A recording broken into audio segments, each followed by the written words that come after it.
အားလုံးပဲမင်္ဂလာပါခင်ဗျာ13 channel ကနေပြန်လည်ကြိုဆိုလိုက်ပါတယ်ဒီနေ့မှာတော့ကျွန်တော်တို့တွေ SUV လောကမှာတကယ့်ကိုဩဇာကြီးမာတဲ့နာမည်တစ်ခုကြောင်းပြောသွားကြမှာပါအဲ့ဒါကတော့2026 Mitsubishi Pajero ပဲဖြစ်ပါတယ်ပုံမှန် facelift လောက်တာတော့အနည်းငယ်ပြင်ဆင်လိုက်တာမျိုးတော့မဟုတ်ပဲ Mitsubishi အနေနဲ့ SUV ကစားကွင်းထဲကိုအားပြင်းပြင်းနဲ့ကြော့ပြောင်ဝင်ရောက်ဖို့အဆင်သင့်ဖြစ်နေပြီဆိုတာရလိုက်တယ်လို့ပါပဲ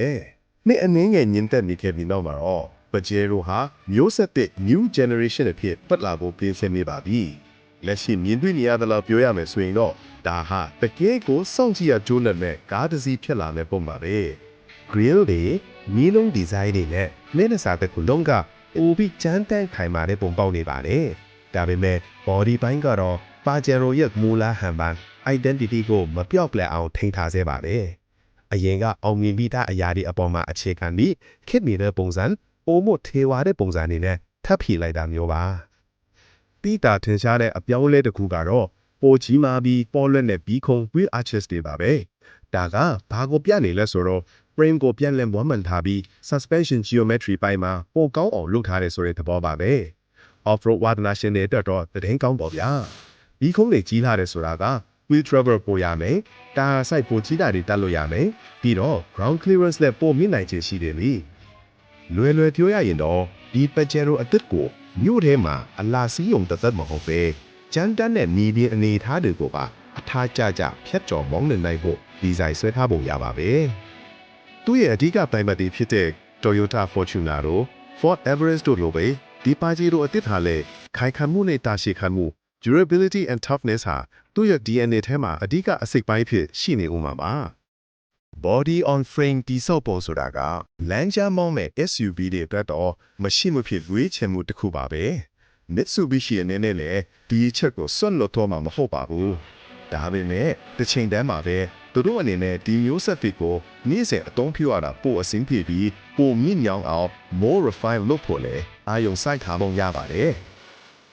engine ခန်းထဲမှာတော့ 2.4 liter twin turbo diesel engine အသစ်ကို2026 Pajero မှာတိုးထားမယ်လို့ဆိုပါတယ်။ရင်းကောင်ရင်110ဝန်းကျင်နဲ့ရုံးအားတောက်က480 Nm လောက်ရှိနိုင်ပါပါ။ဒါဟာအရင်မျိုးဆက်ဟောင်းနဲ့ရှင်ရင်တော်တော်လေးကောင်းမွန်တဲ့ upgrade တစ်ခုဖြစ်ပြီးပြိုင်ဘက်တွေနဲ့ရှင်ရင်လည်းထိတိုက်ရင်ဆိုင်နိုင်မဲ့အနေအထားပါ။ဒီလိုစွမ်းဆောင်ရည်မျိုးရှိလာတဲ့အတွက်ဒိုးဝင်းဒီအမြန်လမ်းမောင်းတာတွေနဲ့မှတ်ဆောက်တဲ့တောင်တလမ်းတွေဝိတ်ငန်းငန်းတင်ဆောင်တဲ့အခါမျိုးတွေမှာပိုပြီးကောင်းလာစေမှာပါ။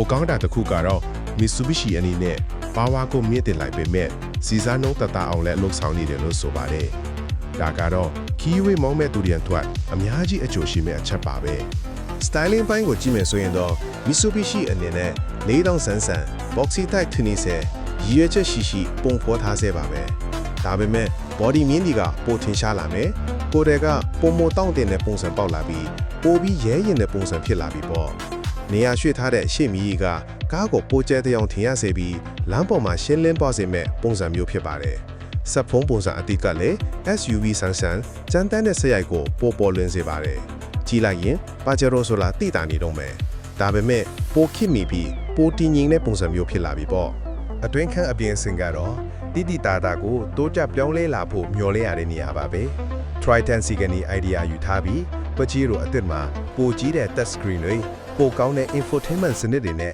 ချိတ်ဆက်မှုနည်းပညာတွေပါလာမှာပါပိုကောင်းတဲ့ quality ပစ္စည်းတွေပိုတက်တောင့်တက်တာရှိတဲ့ထိုင်ခုံတွေနဲ့ပစ္စည်းသိမ်းဆည်းစရာနေရာတွေလည်းပါဝင်လာမယ်လို့မျှော်လင့်ရပါတယ်ဒါမှလည်းမိသားစုတွေအတွက်ရောခရီးဝေးထွက်မဲ့သူတွေအတွက်ပါဆွဲဆောင်မှုရှိမှာကို safety နည်းပညာပိုင်းကလည်းအရေးကြီးအခန်းကဏ္ဍတစ်ခုအနေနဲ့ပါဝင်လာမှာပါအစစ်မြင့်ရင်မောင်းအကူစနစ် ADAS တွေက trim alike standard အနေနဲ့သို့မဟုတ်အတော်များများမှာပါဝင်လာဖို့ရှိပါတယ်။ Mitsubishi အနေနဲ့ ride quality စီးနှင်းလိုက်ပါမှုအကြီးအသွေးပိုင်းမှာလည်းတော်တော်လေးအားစိုက်ထားတဲ့လူသတင်းရပါတယ်။ suspension နဲ့ drive train ကိုညှိထားပုံကလမ်းကောင်းဒီပေါ်မှာမောင်းရင်မြေရောင်းသည့်တည်ငြိမ်မှုရှိမယ်။တစ်ချိန်တည်းမှာပဲ off-road ရောက်ရင်လည်းစွမ်းဆောင်ရည်ကောင်းပေးနိုင်အောင်မဲ့ပုံစံမျိုးပါ။ကဲမိတ်ဆွေတို့က Pajero အသစ်အပေါ်ဘယ်လိုမြင်လဲ Toyota နဲ့ Ford ကိုတကယ်ပဲရှင်းနိုင်ပါမလားဆိုတာ comment မှာဝင်ရောက်ဆွေးနွေးပေးတော့ကြပါဦးဗီဒီယိုလေးကို like လုပ်ဖို့ subscribe လုပ်ပြီး notification ခေါင်းလောင်းလေးတွေထားဖို့လေးမမေ့လို့နော်ဒါမှနောက်ထပ်လာမယ့်ကားသတင်းတွေ review တွေကိုလက်မလွတ်တမ်းကြည့်ရှုနိုင်မှာဖြစ်ပါတယ်ကြည့်ရှုပေးတဲ့အတွက်ကျေးဇူးတင်ပါတယ်ခင်ဗျာနောက်ဗီဒီယိုမှာပြန်တွေ့ကြတာပေါ့